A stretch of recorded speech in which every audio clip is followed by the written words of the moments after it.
सरोकार टेलिभिजनको कार्यक्रम सरोकार विशेषमा यहाँहरूलाई स्वागत छ। म विनोद विश्वकर्मा। सबै विषय विशेष हुँदैनन्।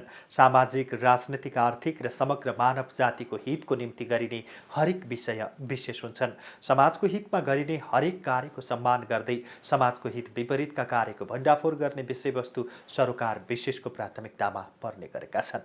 दर्शकहरू, आजको सरोकार विशेषमा उखु किसानका माग पूरा नभए आफै आमरण अनसनमा बस्ने सांसदहरूको चेतावनीबारे चर्चा गर्नेछौँ।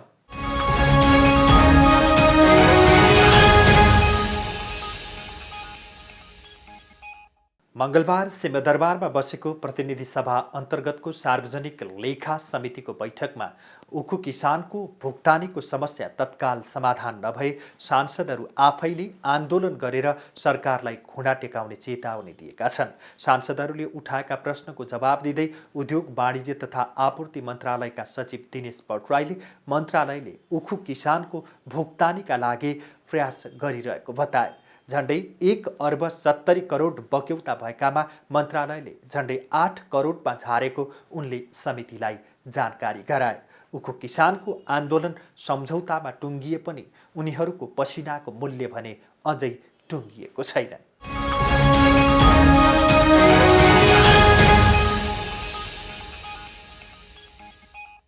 सांसदहरूले उखु किसानले चिनी मिललाई उखु बेचेको रकम अझै नपाएको भन्दै सरकारको आलोचना गरेका छन्।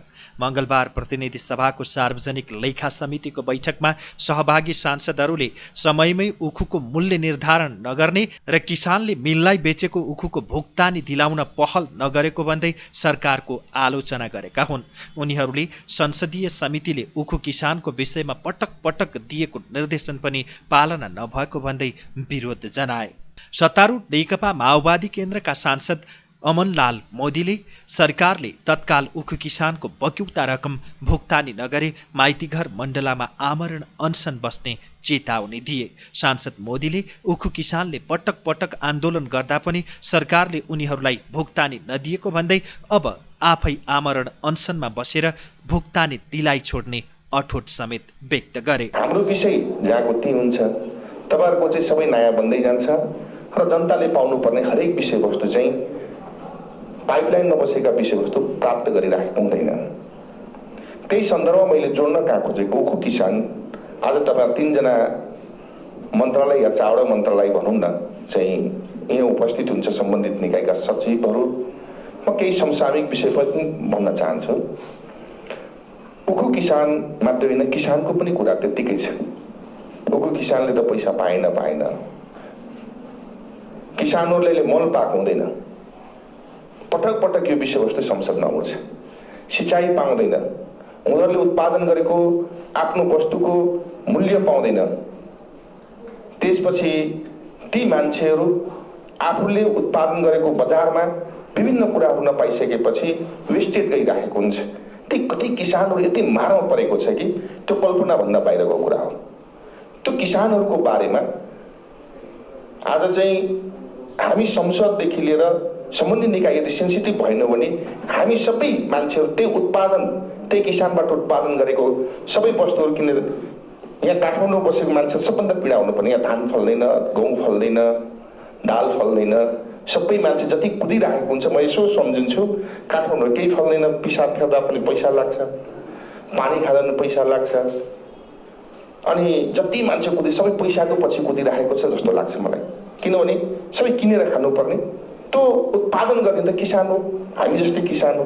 त्यो किसानको बारेमा काठमाडौँको मान्छे जो सिंहदरबारमा बस्नुहुन्छ ती मान्छे कहिलेकाहीँ कल्पना गर्नुहुन्छ। त्यो कल्पना त गरौँ।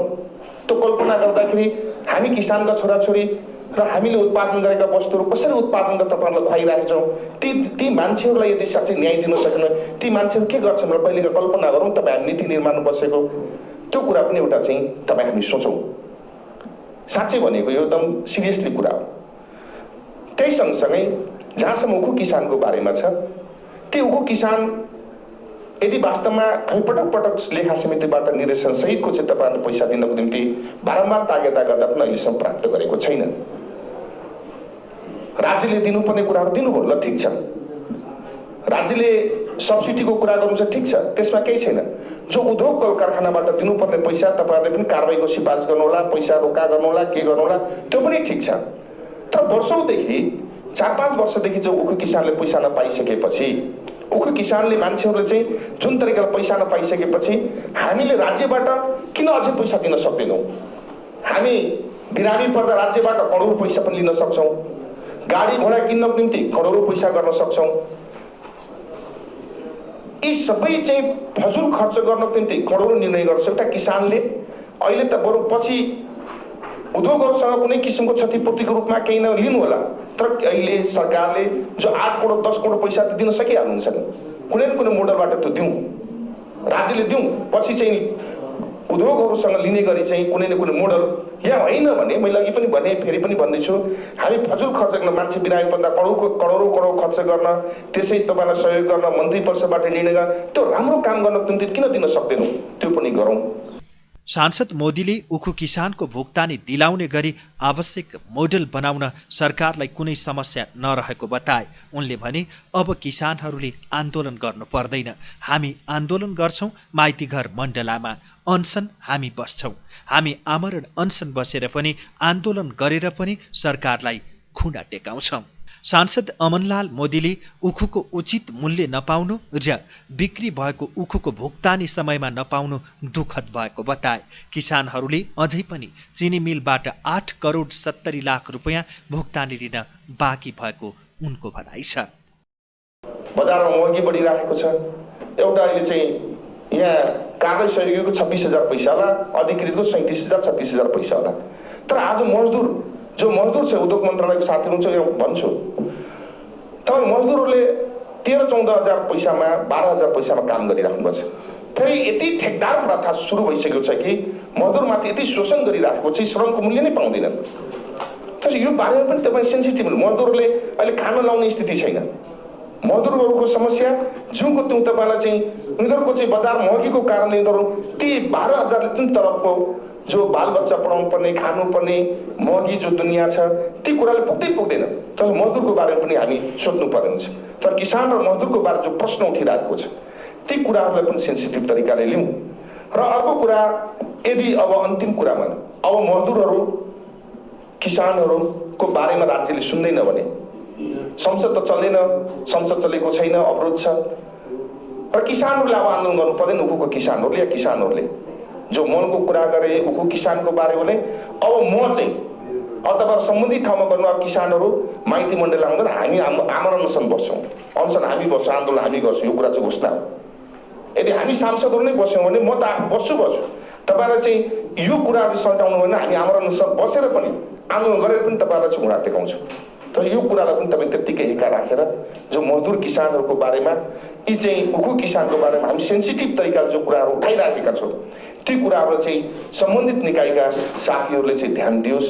यदि हामी समयमा सचेत गऱ्यौँ भने ती जो बालबच्चा, जो अघि पनि हामी भन्यौँ, ती बालबच्चा जो पढ्न नपाइ, के अरे मधेसमा त पढ्न पाएको छैनन्, स्कुलमा फी तिर्न पाएको छैनन्, हाम्रा बालबच्चाहरू कस्तो तिरिरहेको छ, यी कुरालाई पनि सम्झेर आज औषधि उपचार गर्नको निम्ति पनि त पैसा छैनन्, त्यही उत्पादन गरेको उखुबाट केही बेचेर खाउँला, पढाउला बच्चाहरूलाई, ती स्थिति पनि छैनन्। ती स्थितिलाई पनि सम्झेर भए पनि तपाईँ हामी सबै किसानबाट नै आएको, त्यही किसानको उत्पादनबाट हामी जीविका पार्जन गरेको आज यहाँसम्म पुगिरहेको छ, बोल्न सकेका छौँ, हिँड्न सकेको छौँ, तपाईँहरू कार चढ्न सक्नु भएको छ, कोही प्राटो चढ्नु भएको छ। यी सबै कुरालाई सम्झेर ती किसानप्रति न्याय गरौँ, मजदुरप्रति न्याय गरौँ। नेपाली कांग्रेसका सांसद राजेन्द्र कुमार केसीले उखु किसानको भुक्तानी तत्काल गर्न सरकारलाई सचेत गराए। उनले कुनै पनि किसानले फेरि आन्दोलन गर्नु नपर्ने गरी सरकारले उनीहरूको समस्या समाधान गर्न ढिलाइ गर्न नहुने बताए। केसीले उखुको भुक्तानीमा अझै किन समस्या भइरहेको भनी प्रश्न समेत गरे। यो देशमा ल एन्ड अर्डर नै नभएको हो कि? किसानले आफ्नो उत्पादनको पैसा पनि पाउँदैन। फ्याक्ट्रीले मान्छेका भान्सामा चिनी पठाइसक्दा पनि किसानले भुक्तानी पाउँदैन किन? उनले भने। चिनी उद्योग 29बाट 8वटामा झर्नुको कारणबारे पनि सरकारले जवाफ दिनुपर्ने उनले बताए। उनले उखु किसानको अधिकारका लागि लड्दै 2077 पुस 4 गते मृत्यु भएका किसान नारायण यादवलाई शहीद घोषणा गर्न माग गरे। यो मुलुकमा ल एन्ड अर्डरै नभएको हो कि एउटा नेपालको परम्परागत खेती हामी पहिला खुदो पनि उत्पादन गर्थ्यौँ, आफ्नो घरको चाहिँ आवश्यकतालाई तिनै पुर्याउँथ्यौँ र एउटा प्रमुख नगदे बालीको रूपमा उखु एउटा प्रमुख नगदे बाली हो। हामी चाहे नुन तेल खर्च भनौँ, चाहे बच्चाको स्कुल खर्च भनौँ, चाहे लत्ता कपडा भनौँ, यो किसानले आफ्नो उत्पादन गर्छ र उत्पादन गरेको आफ्नो प्रोडक्टको पैसा पनि पाउँदैन। फेरि त्यो बजार फेरि विदेशमा बेच्नु पनि होइन, आफ्नै लोकल चाहिँ कन्जम्सन छ। लोकल कन्जम्सन हुने प्रोडक्टलाई हामीले उत्पादन गरेर फ्याक्ट्रीमा गरेर क्रसिङ गरेर त्यो फ्याक्ट्रीवालाले बजारमा पुर्याइसकेको अवस्थामा, हाम्रो भान्सामा पुगिसकेको अवस्थामा उसले पैसा पाउँदैन भने यो मुलुकको ल एन्ड अर्डर कहाँ छ भन्ने एउटा महत्त्वपूर्ण प्रश्न रहन्छ जस्तो मलाई लाग्छ। यो तर्फ कमसेकम प्रशासनले अलिकति सहजीकरण गरोस्, अलि तदारुकताका साथ गरोस् ताकि यो उखु किसानले भोलिका दिनहरूमा मण्डलामा आएर चिसो भुइँमा सुत्न नपरोस् भन्ने यो सार्वजनिक लेखा समितिको एउटा महत्त्वपूर्ण चासो हो। त्यसकारण आज चाहिँ हामीले चाहिँ वाणिज्य सचिवलाई, अर्थ सचिवजीलाई र कृषि सचिवजीलाई नै हामीले निमन्त्रणा गरेका छौँ र मलाई लाग्दछ कि गत 75 सालको पनि कुरा आयो। मान्य लेखराज भट्टजीले 1 महिनाभित्र चाहिँ तपाईँले चाहिँ दिनु भएन भने एउटा सेड्युल पनि बनाएर क्यालेन्डर बनाएर दिएको अवस्था पनि भयो। त्यो अवस्था पनि हामीले अहिलेसम्म पनि हामीले दिन सकेका छैनौँ, चाहिँ कृषकलाई राहत दिन सकेनौँ कि यो मुलुकले भन्ने एउटा गम्भीर प्रश्न अहिले रहेको छ। हामी एकातिर भनिरहेछौँ हाम्रो एरिया डिक्लाइन भयो, 29वटाबाट 8वटामा चाहिँ फ्याक्ट्रीहरू झरिसके। अब यसको चाहिँ जिम्मेवार को त? कतै यो सिस्टमै हो कि, कतै मन्त्रालय हो कि, कतै हामी पनि हो कि यसको जिम्मेवारी? कि एउटा आत्मनिर्भरतिर गइरहेको प्राय हाम्रो चाहिँ फसलहरू निर्वाहमुखी नै हो। हामी उत्पादन गर्छौँ, आफ्नो चाहिँ उसलाई उत्पादनलाई चाहिँ आफैले खान्छौँ, पुर्याउँछौँ, सिद्धो। केही यस्ता चिया होस्, चाहे यस्ता केही क्यास क्रप्सहरू छन् जसले हाम्रो अर्थतन्त्रलाई केही मात्रामा हामीले चलायमान गर्छ र मुलुकमा हामीले चाहिँ बाहिरी मुलुकबाट किन्ने जुन उत्पादनहरूलाई केही चाहिँ प्रतिस्थापन गर्छ। त्यो महत्त्वपूर्ण चाहिँ नेकपा माओवादी केन्द्रका अर्का सांसद धर्मशिला चापागाईले समितिले पटक पटक उखु किसानको भुक्तानी गर्न दिएको निर्देशन सरकारले बेवास्ता गरेको भन्दै आपत्ति जनाइन्। उनले सरकारले किन उखु किसानलाई भुक्तानी दिन नसकेको भनी पटक पटक प्रश्न समेत गरिन्। बैठकमा सांसद धर्मशिला चापागाईले उखुको मूल्य निर्धारणको विषयमा लेखा समितिले 2075 सालमा दिएको निर्देशन अहिलेसम्म कार्यान्वयन नभएको र पटक पटक यही विषयमा छलफल गरिरहनु परेको गुनासो गरिन्। उद्योग वाणिज्य आपूर्ति मन्त्रालयलाई बुदा नम्बर गमा हामीले निर्देशन दिएका छौँ, रणनीतिक हिसाबले चाहिँ यो गर्ने है भनेर एउटा रणनीतिक हिसाबले योजना तयार गर्ने, रणनीतिक आफ्नो लक्ष्य निर्धारण गर्ने र तत्काल गर्नुपर्ने कामहरूको सन्दर्भमा 2टा पाटामा बसेर निर्देशन दिएको छ। यो कृषि मन्त्रालयले दिएको छ, उद्योग आपूर्ति मन्त्रालयले दिएको छ, अर्थ मन्त्रालयले दिएको छ। फेरि पनि हामी तिनै समस्यामा फेरि रमलिएका छौँ। मलाई के याद छ भने हाम्रो तराईतिर जुट धेरै हुन्थ्यो हेर्नुहोस्, हामी सबैलाई थाहा छ, हामी जुटमा लगभग आत्मनिर्भर थियौँ। त्यही भएर होला रघुपति जुट मिल हामीले स्थापना गरेको। आज एकादेशको कथा भयो, हामी सबै प्लास्टिकमा चाहिँ निर्भर पर्नु परेको छ। अहिले खुट्टा पुस्ने यसो बोरा भुइँमा राख्नु पर्यो भने भेटिँदैन, हामी इन्डिया जान्छौँ किन्नलाई। इन्डियामा छ फेरि नेपालमा छैन। हाम्रो तराईतिर के हुन्छ भने कोही बेला खुट्टा पुस्नलाई त्यो बोरा राखिन्छ कि त्यो किन्न हामी उता गलगलले जानुपर्छ, ठाकुरगञ्ज नक्सलबाडी जानुपर्छ। म झापाको मान्छे। अहिले चिया हेर्नु पनि त्यस्तै छ। अहिले तपाईँलाई नेपालको चिया कृषि मन्त्रालयबाट पनि हुन्छ, नेपालमा चिया क्वालिटी युक्त चिया बनाउनु पर्यो, आसामको चियालाई नमिसाइ हुँदैन भन्ने कुरा उद्योगीहरूको गम्भीर गुनासो छ। आसामको चिया ल्याएर यहाँ नमिसाइकन हुँदैन, त्यहाँ पनि यस्तै कथाहरू छन्। र अहिले हामी उखुमा हामीले संविधान समाजवाद उन्मुख संविधान भनेका छौँ कि यही तरिकाले समाजवाद नेपालमा स्थापना हुन्छ। फेरि यो भन्नु होला माओवादीहरू भर्खरै अब राष्ट्रिय महाधिवेशन गरेर गम्भीर बहस गरेर आएका छन्, त्यस कारणले यहाँ पनि यो उठाइ नभन्नु होला। हामीले गर्नैका लागि समाजवाद लेखेको, हामी बहसमा छौँ र यो भनेको कुनै पार्टी विशेष मात्रै समाजवाद कुरा गरेको होइन के यही तरिकाले निर्देशन दिँदै जाने अनि कार्यदल बन्दै जाने। प्रतिवेदन तपाईँलाई मात्रै आरोप होइन सचिवज्यू, यस्ता प्रतिवेदन धेरै हेऱ्यौँ हामी पनि। 15-16 वर्ष भयो यहीँ रुमलिएको। प्रतिवेदनको हालत यस्तै हुने भने के मुलुक अगाडि बढ्छ? 29वटा उद्योगबाट 8वटाबाट 5वटामा भुक्तानी गर्न बाँकी छ। झुन्डिएर मर्नुपर्ने स्थिति किन बनाउँछौँ किसानलाई? त्यसो सबै चाहिँ तपाईँको चिनी छोडिदिउँ। यहाँ चाहिँ साथी सचिवज्यूले राख्नुभयो, यो मैले अलिक व्यङ्गात्मक हिसाबले राखी नभन्नुलाई यथार्थतामा अलि हामी घोट लिएर मात्रै समाधान निकाल्न सक्छौँ। अब हामीले उखुलाई मार्ने होइन, जुटलाई पनि पुनर्जीवन दिनु छ। अब प्लास्टिक कति चलाउँछौँ? पर्यावरणीय हिसाबले प्लास्टिकले यत्रो समस्या ल्यायो भने हामी आपत्ति जनाइरहेका छौँ। जुटमा नगई उपाय छैन। चियाको त्यस्तै हालत छ। हामी त पूर्वमा चिया चाहिँ सुन चाहिँ पहेँलो हुन्छ, तर हरियो डलर हो भनेका, हरियो सुन हो भन्ने गरेका छौँ। त्यो पनि त्यही हालतमा छ। साना किसानहरू सबै आज चाहिँ चिया फाँडेर फेरि चाहिँ प्लटिङ गर्नुपर्ने, गाउँ जानुभयो झापातिर भने, इलामतिर भने साना किसानलाई चिया फाँडेर सबै गाउँमा प्लटिङ गर्ने स्थिति छ।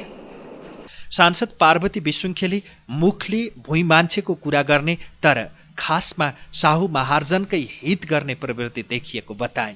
उखु किसानको बक्यौता किन बाँकी रह्यो, किसानका पक्षबाट जवाब चाहियो उनले भने। किसानहरूको गुनासो के हो भने हाम्रो चिनीलाई गुणस्तरीयहीन चिनी बनाइयो र हाम्रो चिनी चाहिँ चिनीको मूल्य बढ्ता पर्यो भनेर भारतबाट आयात गरेर हाम्रा चिनीहरू चाहिँ चिनीले चाहिँ मूल्य पाएन र हुँदाहुँदै हामी किसान ठग्यौँ भनेर जनगुनासो चाहिँ सार्वजनिक लेखा समितिमा आज होइन 2075 सालदेखि उहाँ कराइराख्नु भएको छ। तर हाम्रा प्रतिवेदनले के बोले त भन्दाखेरि एकपछि अर्को मन्त्रालयलाई हामीले अर्थाएर यो चाहिँ उहाँको काम हो, यो चाहिँ त्यो मन्त्रालयले गर्ने, यो चाहिँ यो मन्त्रालयले गर्ने हो भन्ने तरिकाले सचिवज्यूले जसरी ल्याउनु भएको छ, यो गैर जिम्मेवारीपूर्ण। यो कसका लागि त भन्दाखेरि जनताका लागि, यो कुनै समितिको लागि जवाब होइन। हामीले दिनुपर्ने जनतालाई छ। त्यसभित्र पनि जो भुइँ मान्छे, जो किसान छन्, जसका पेटमा चाहिँ अहिले पनि भोका टाला हाल्नु परेको छ, ती किसानका विषयमा हामी कुरा गर्दैछौँ। त्यसो भएको हुनाले म के भन्छु त भन्दाखेरि अब यो विषय त माननज्यूले पनि भनिसक्नु भएको छ, यो विषय फेरि पनि छलफलको विषय बनाउनु पर्छ। यो यति जवाफले र यति पत्रमा लेखिएका कुराले यी बुदा चाहिँ समेटिन्छन् भन्ने मलाई लाग्दैन। अर्को कुरा हाम्रो विषय के थियो त भन्दाखेरि किसानले किन भुक्तानी पाएन, तर किसानले भुक्तानी पाउने कुरा चाहिँ त्यत्रो ठुलो रकम किन बक्यौता बाँकी रहिराख्यो, त्यसमा चाहिँ मन्त्रालय किन सेन्सिटिभ भएन, किन मन्त्रालय ध्यान पुर्याएन भन्ने विषयमा हाम्रा कुरा थिए। यी भाषागत मिलाउने कुरा त मन्त्रालयले आफ्नो किसिमले कसरी अब तालुकका मन्त्रा अथवा निकायहरूलाई विभागहरूलाई कसरी निर्देशन दिने भन्ने कुरा मन्त्रालयको जिम्मेभित्र त पर्ला। तर समितिले चाहे के हो त भन्दाखेरि कस्तो खालको जवाफ आओस् भन्ने थियो त भन्दाखेरि यो बक्यौता बाँकी किन रह्यो र यो भुक्तानी किन छिटो हुन सकिरहेको छैन, यो विषयमा चाहिँ मन्त्रालयको सचिवज्यूले अलिकता चुस्त दुरुस्त किसानका पक्षबाट जवाफ लेखिदिनु होला भन्ने हो। म फेरि पनि भन्छु हाम्रो सभापतिज्यूलाई यो विषय चाहिँ फेरि छलफलको विषय बनाइनुपर्छ भन्ने मेरो माग हो। धन्यवाद। सांसद पार्वती डीसी चौधरीले किसानले उखु बेचेको मूल्य माग्दै माइती घरमा आन्दोलन गर्नुपर्ने दुःखद भएको बताए। हाम्रै सरकार छ, हाम्रो सरकारमा छौँ र सचिवज्यूले मन्त्रीहरूलाई बुझाउन नसक्या हो कि अथवा मन्त्रीहरूले सचिवज्यूहरूलाई बुझाउन नसक्या हो अथवा दुईटैको तालमेल नखाएको हो अथवा सरकारले नै यो यतातिर चासो नदिएको हो। यो त अनौठो लाग्छ कि हामी नै बहसमा बस्नु भनेको एउटा दुःखको कुरा हो। म यहाँ दुःख मात्र व्यक्त गर्न चाहन्छु। हाम्रै सरकार हुँदाखेरि हामीले यी कुरामा गर्नु पर्यो भनेर मन्त्रीज्यूहरू पनि त हामी जस्तै यहीँ अहिले मान्यज्यूहरू हुन्छ, ब्याक्ट भोलिको मन्त्री बनेर जानुहुन्छ, यहीबाट तनाव बनेर जानुभएको छ। हिजोसम्म यही लेखा समितिमा हुँदाखेरि हरेक जनताका कुरा भनेर उठाउने हामी त्यहाँ पुगिसकेपछि फेरि हामीले त्यही कामहरू गर्न किन सक्दैनौँ, किन गर्दैनौँ? म त प्रश्न मन्त्रीज्यूहरूलाई उठाउन चाहन्छु। मन्त्रीज्यूहरूको कुरा सचिवज्यूहरूले नसुनेर नगर्नु खोज्या हो कि अथवा सचिवज्यूहरूले मन्त्रीज्यूहरूलाई इग्नोर गरेर किन्या हो? अब त्यो त्यस्तो देख्न मैले पुगेँ कि म त्यस्तो महसुस गर्न थालेँ। होइन भने त यो त सामान्य कुरा हो नि। यत्रो संयन्त्रहरू छ जहाँबाट पनि असुल गर्न सकिन्छ नि। आज 29वटा यो उखु मिलहरू, चिनी मिलहरू 8वटाबाट 5वटामा झरेर यो उत्पादन गरिरहेछ भन्छ म। अथवा त्यहाँ पनि त उखु किसानकोहरू पनि विडम्बना होला। आफ्ना त्यो मिलहरू किन बन्द गर्नु पर्यो त, कसको कारणले गर्नु पर्यो? उनीहरूलाई पनि पीडा छ नि त। त्यत्रो लगाएर एउटा बनाएको मिलहरू बन्द गर्नुपर्ने पीडा त उहाँहरूलाई पनि होला। त्यतातिर राज्यले बुझ्ने कि नबुझ्ने? मेन यो किसानहरू काठमाडौँमा आएर आफ्नो मागको लागि लड्नु भनेको झन् कस्तो अचम्म के यो त बहस गर्ने कुरै होइन नि। यसलाई त तुरुन्त निर्वाह गर्ने हो। यो तुरुन्त यो सरकारले अबको किसानहरूलाई पैसा भुक्तानी दियोस् भन्ने माग म राख्न चाहन्छु। सरकारले गर्ने हो यो कुरा, म सरकारलाई नै भन्न चाहन्छु। कृषि तथा पशुपन्छी विकास मन्त्रालयका सचिव डाक्टर गोविन्द प्रसाद शर्माले उद्योगहरूको दायित्वमा रहेको उखु किसानलाई दिने भुक्तानी सरकारले दिन नमिल्ने बताए। उनले ती समस्या समाधानका लागि सरकार लागि परेको पनि जानकारी दिए। उल्लेख भएको थियो कि नेपालमा भन्दा भारतमा सुगर केनको मूल्य बढी भन्ने, त्यो चाहिँ होइन हजुर। किनभने गत वर्षकै मूल्यभन्दा पनि यो वर्षको भारतको बिहारको मूल्यभन्दा गत वर्षको हाम्रो किसानले यहाँको पाउने मूल्य बढी छ, 544 रुपियाँ पाएको छ। यो वर्ष त अझै हामी बढाएर प्रस्ताव गर्दैछौँ। अब केही बढाएर हामी प्रस्ताव गर्दैछौँ। भारतमा चाहिँ कस्तो 3टा क्याटेगोरीको छ हजुर। हाम्रोमा एउटै क्याटेगोरी छ सबै सुगर क्यानलाई। यहाँ पनि उद्योगीहरूको भनाइ के छ भने लो सुगर कन्टेन्ट र हाई सुगर कन्टेन्ट भएको भेराइटी छुट्याउँ र प्राइस पनि त्यही हिसाबले डिटरमाइन गरौँ भन्ने कुरा उहाँहरूको माग छ। किसानहरू पनि राजी हुनुभएको छ। यो वर्ष हामीले सकेनौँ, तर बिस्तारै हामीले यो नेक्स्ट इयर चाहिँ सम्भव भएसम्म त्यो एप्रोच पनि हामी लिने उसमा छौँ। तर हामीलाई डेटाबेसले सपोर्ट गर्नु पर्यो। यो वर्ष त हाम्रो त लास्ट इयर नै 544 रुपियाँ थियो र हाम्रो सबै किसानले चाहे ठुलो हाई सुगर कन्टेन्ट होस् चाहे लो सुगर कन्टेन्ट होस् एउटै मूल्य पाउँथे। नेपालका किसानहरूले मूल्य राम्रो पाउनुको छ। तर समस्या के हो भने हजुरको कस्ट अफ कल्टिभेसन नै हाम्रो किसानको बढी हुन गयो के, त्यो सानो स्केलमा छ। अर्थ मन्त्रालयका राजस्व सचिव कृष्णहरि पुष्करले उखु किसानको समस्या समाधानका लागि मन्त्रालय प्रतिबद्ध रहेको बताए। उनले कृषि क्षेत्रको विकासमा लगानी बढाउन अर्थ मन्त्रालयले आवश्यक बजेटको व्यवस्था गर्ने जानकारी दिए। उनले उखु किसानको भुक्तानीको समस्या समाधानका लागि उद्योग र कृषि मन्त्रालयसँग छलफल भइरहेको जानकारी समेत दिए।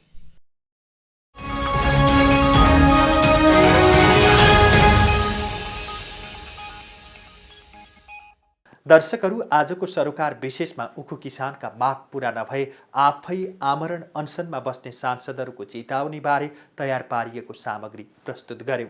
कार्यक्रम सरोकार विशेषमा हामी समाजका तिता मिठा यथार्थहरूबारे जानकारी दिन उपस्थित हुनेछौँ। आजलाई कार्यक्रम सरोकार विशेष यति नै। सम्पूर्ण युनिटलाई बिदा दिनुहोस्। हेर्दै गर्नुहोला सरोकार टेलिभिजन। नमस्कार।